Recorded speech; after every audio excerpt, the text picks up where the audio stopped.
Assalamualaikum warahmatullahi wabarakatuh. Assalamualaikum warahmatullahi wabarakatuh. Allahumma salli ala Sayyidina Muhammad wa ala ali Sayyidina Muhammad. Sallallahu alaihi wasallam. Buya, saya izin bertanya mengenai sebab-sebab yang diharuskan untuk melakukan pengulangan terhadap sholat.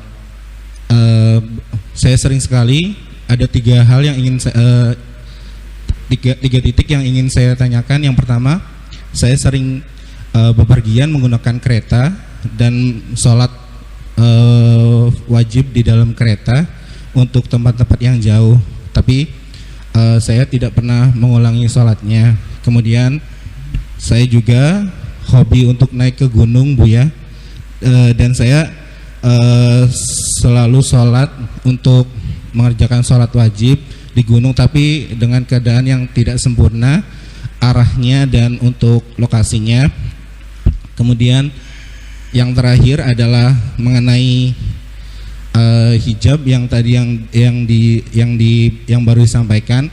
Sebelumnya saya pernah dioperasi di leher, tapi waktu itu saya kondisinya sedang ada hadas besar, tapi saya tetap untuk melakukan mani besar, tapi saya belum mengerti ilmunya yang saat ini, Bu, ya. Apakah semua yang sholat-sholat yang telah saya laksanakan pada 3 waktu itu harus saya ulangi semua atau bagaimana, Bu, ya? Mandi besar tadi mandi besar juga? Iya, Bu, ya. Dengan cara guyur, ditutup. Mandi besar tapi dalam keadaan di lehernya ada habis operasi, Bu, ya. Baik. Assalamualaikum warahmatullahi wabarakatuh. Assalamualaikum warahmatullahi wabarakatuh. Yang pertama adalah sholat yang wajib diqadha banyak tentunya, akan tapi sesuai dengan ditanyakan. Semua sholat yang dilakukan dengan tanpa memenuhi syaratnya dalam keadaan uzur, tidak memenuhi syarat, ada syarat, ada rukun. Rukun itu adalah takbiratul ihram, berdiri, baca Fatihah, itu rukun. Syarat itu adalah seperti wudu dan seterusnya, menutup aurat. Semua sholat yang dilakukan dengan tidak memenuhi syarat aslinya tidak sah, ya kan? Nggak pakai syarat, telanjang sholat, nggak pakai wudu sholat. Cuman ada semua sholat yang dilakukan tanpa memenuhi syarat karena udzur, karena udzur, sholatnya sah dan wajib diulang kecuali masalah menutup aurat. Paham ya? Jadi misalnya Anda tidak punya air wudu untuk wudu, tayamum pun nggak ada, nggak tahu hidup di awang-awang kali ya, wallah alam, gambarnya begitu. Kalau nggak ada air kan wudu ya tayamum, ya nggak bisa tayamum, nggak tahu mungkin sama di penjara dipegang begini sama sholat, maka Anda sholat tanpa wudu dan tanpa tayamum, sah sholatnya. Sholat seperti biasa, sholat sah, cuman sholat Anda harus diulang. Yang jelas Anda sudah tidak dosa karena Anda sudah melakukan sholat, cuman belum terpenuhi syaratnya. Jelas? Contoh syarat ngadep kiblat. Anda ingin melakukan sholat subuh, sopir bisnya, padahal semua sopir bis ini soleh-soleh ahli surga semuanya, hanya satu sopir bis ini, Masya Allah, menjelang subuh disuruh berhenti, gak mau sholat subuh. Allah, ini gimana ini? Ngebut lagi, berdiri kita jatuh, subuh-subuh. Mau wudhu gak ada, tayamum gak ada, maka Anda melakukan sholat. Atau bahkan Anda memang orang menjaga wudhu sekalipun, karena sepanjang ini kan duduk, Anda tidak batal wudhu, subhanallah, orang jaga wudhu. Tapi menghadap ke selat, ke timur, mau ke Surabaya ini, Anda ngadep ke barat gak bisa, ngadep ke barat wajah tuh, Anda sholat Anda tidak menghadap ke kiblat. Menghadap ke kiblat adalah syarat.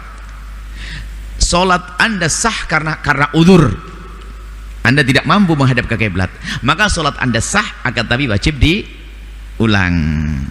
Sesuai dengan pertanyaan tadi, Anda mungkin naik kereta susah untuk menghadap ke kiblat. Kalau masih bisa menghadap ke kiblat, Anda sila aja ke kursi, ngadep ke jok. Kalau misalnya dibalik saja wajahnya, ya kan, supaya ngadep ke kiblat. Selagi bisa menghadap ke kiblat, harus menghadap ke kiblat. Cuman kalau tidak bisa menghadap ke kiblat, berarti syaratnya tidak penuhi karena udzur. maka sholatnya sah, tapi wajib diulang. Kecuali menutup aurat. Orang nggak menemukan baju, nggak tahu di mana dia, nggak tahu, barangkali dia lagi mandi di mana, tak tahu ya bajunya kena banyu, hilang semua, tidak ada pakai baju, maka dia sholat tanpa pakai baju, tanpa memenuhi syarat, sholatnya sah dan tidak usah diulang. Jadi semua sholat yang dilakukan dengan tidak memenuhi syarat karena udzur, sholatnya sah dan wajib diulang, kecuali masalah menutup aurat. Selesai ya. Jadi anda tadi sholatnya adalah sah kalau memang anda nggak bisa menghadap ke kiblat, cuman waktu setelah itu anda wajib mengulang. Tapi kalau anda pas ke Jakarta, kan jelas kiblatnya, sudah aman, anda sudah punya wudhu sebelumnya, langsung anda menghadap ke kiblat. Gimana untuk jumlah sholatnya sendiri? Kan maksudnya dari 3 kejadian itu, dari misalkan naik kereta, ini satu-satu, ini baru yang naik kereta dulu kan? Iya, misal ya naik kereta gitu Bu ya. Nah, terus? Kan untuk jumlah harinya kan maksudnya apakah semua yang sudah dilewati itu harus diulang semuanya, atau hanya jumlah yang diingatnya saja, atau bagaimana Bu ya? Yang diingat. Jadi kalau anda punya permasalahan sholat yang anda tinggalkan, ini biasanya pertanyaan Bu ya, saya itu sadar itu setelah gede ini. Jadi mulai umur 15 head itu sampai sekarang saya sudah umur 30 baru sholat. Berarti dia punya utang sholat selama 15 tahun. Ya, jadi kalau orang punya permasalahan, termasuk anggap saja saya kerja di Jakarta pulang pergi. Berarti kalau saya hitung mungkin sudah ketemu mungkin 300 asar. Hitung 300 asar. Tapi dihitung dulu angkanya, baru nanti dikodok perlahan-perlahan. Nggak usah ngodoknya langsung 300 sholat langsung bungkuk, nanti nggak bisa bangun lagi nanti. Jadi mengkodoknya dicicil. Jadi bagi siapapun yang punya permasalahan hutang sholat, jangan buru-buru anda membayar hutang kecuali anda pastikan perkiraannya berapa. Perkiraan. Jadi dengan bahasa anda yang diingat. Yang nggak diingat ya mungkin ditulis dong.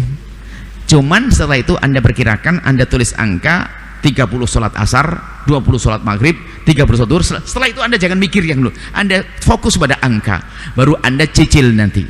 Sebab kalau anda belum menentukan angkanya ini, kadang sholat sudah berkali-kali masih bingung, sudah penuh atau belum, sudah penuh, kestres, nanti anda kena was-was.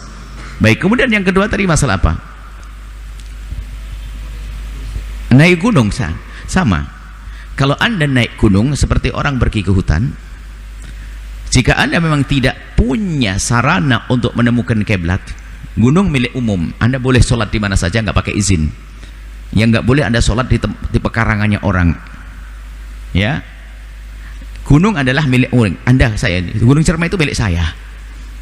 Anda juga punya, milik bersama. Jadi kita boleh sholat di tempat namanya barang mubah, milik semuanya.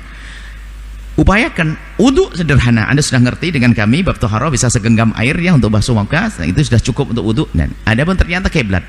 Kiblat itu harus, syarat sahnya sholat adalah mencari kiblat, mengetahui kiblat. Nah, mencari kiblat kan ada martabat. Mencari kiblat bisa melihat Ka'bah langsung. Yang kedua adalah ngikut orang yang lihat Ka'bah langsung. Yang ketiga berijtihad. Yang keempat adalah ngikut orang yang berijtihad. Lah, kelas anda bagaimana? Anda di puncak gunung, anda berusaha punya ndak kompas untuk menemukan kiblat dan sebagainya.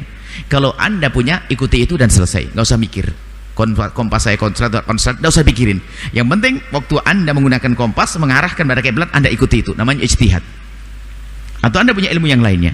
Kalau tidak, anda kira-kira kayak mana sih kiblatnya? Bisa saja anda dengan kawan anda berbeda. Kawan anda ada di sini, anda di situ. Anda tidak boleh ikut dia. Anda ngikuti dugaan anda dengan perkiraan anda. Kayaknya saya yakinnya ke sana. Kenapa? Karena itu kelihatannya bulan ada di sana. Kemarin saya naik gitu. Kayaknya kiblat sana sih. Kiblat sana. Anda sesuai dengan dugaan anda. Bisa jadi orang berdua itu berbeda sholatnya depan-depan begitu. Karena dia menduga ke sini, ini bukan di sini. Jadi anda melakukan sholat sesuai dengan dugaan anda tentang kiblat tersebut. Tapi kalau anda tidak menduga adanya kiblat, tidak sah sholat anda. Duga dulu kira-kira di mana. Bisa jadi anda sholat 4 rakaat 4 kiblat. Allahu Akbar, kayaknya bukan di sini, sebelah kayaknya. Muter anda langsung. Habis ini kayak sebelah, putar langsung sesuai dengan dugaan anda. Karena apa? Menduga menghadap kiblat yang benar itu harus. Jadi di gunung sudah anda kira-kira selesai sholat. Setelah itu anda tidak wajib mengulang. Kecuali terbukti kata teman ente salah, kiblatnya sono bukan situ. Nah ini pernah kejadian di kami juga sholat di bandara. sajadah sama karpet itu merah, sajadahnya ngadepnya ke sini, ke arah sajadah itu adalah untuk makmum, cuman warnanya beda. Jadi sajadahnya imam warnanya merah sama dengan karpet, sajadah makmum itu dibentangkan memanjang warnanya beda. Sajadah merah imam tidak kelihatan, yang kelihatan sajadah makmum dipanjangin. Akhirnya kita sholat di sini. Sudah senang kita dapat diskon, kita senang kan dapat diskon sholat 2 rakaat. Habis sholat duhur 2 rakaat, asar 2 rakaat. Setelah selesai kita melihat ada ibu-ibu gantian sholat, ibu sholatnya ngadepnya ke sana. Tak tunggu, kasihan ibu ini daripada salah nanti. Ayo selesai, ibu sholatnya ibu salah. Sholat gimana mas? Oh saya orang kerja di sini. Oh ya Allah, yang salah saya, masya Allah. Ngulang lagi, karena saya kiblat. Ada orang ngasih tahu dan kiblat saya benar-benar salah, ngulang lagi. Jadi diskonnya batal. Nggak ada berdiskon sholat 2 rakaat menjadi 2 rakaat kali 2 berarti 4 rakaat. Jadi seperti itu. Jadi harus Anda menduga adanya kiblat baru Anda menghadap ke kiblat. Kalau tidak nggak sah. Asal aja deh nggak bisa, harus ada dugaan. Sekecil apapun harus ada dugaan. Kemudian apa yang Anda lakukan? Sepertinya sudah masuk basuhan. Allah Maha Kasih. Anda sudah berusaha mandi besar, nggak usah pakai tayamum. Itu kena mazhab Abu Hanafi. Sudah ada basuh yang Anda basuh, ya tentunya akan keusap. Jadi teman kalau bab ihtiyat, jangan sampai Anda hati-hati. Kan nggak lama juga kan waktu operasi. Ya Anda hitung saja nanti ihtiyat, hati-hati. Anda ulang, ya Ramadan nanti perbanyak membayar ya, sholat-sholat begitu lebih pahala. Kalaupun tidak, Allah Maha Kasih, karena Anda sudah berusaha untuk mandi besar, kemudian juga hanya sisa ini, pastilah paling tidak kena usapan-usapan tangan Anda, itu insya Allah dimaafkan. Akan tapi harapan kami adalah ihtiyat, hati-hati, karena Anda juga menduga kalau memang tidak pernah diusap sama sekali, maka biarpun ikut mazhab Abu Hanifah, kalau tidak diusapkan tidak sah. Ya, kemudian menurut Abu Hanifah, biarpun tidak diusap, biarpun kalau tidak diusap tidak sah, maka dianjurkan untuk mengulang saja. Sederhana, ngulang sukarela lebih enak. Itu saja. Semoga Allah menjaga sholat-sholat kita, menjauhkan kita dari segala yang Allah murkai. Wallahu a'lam bishawab.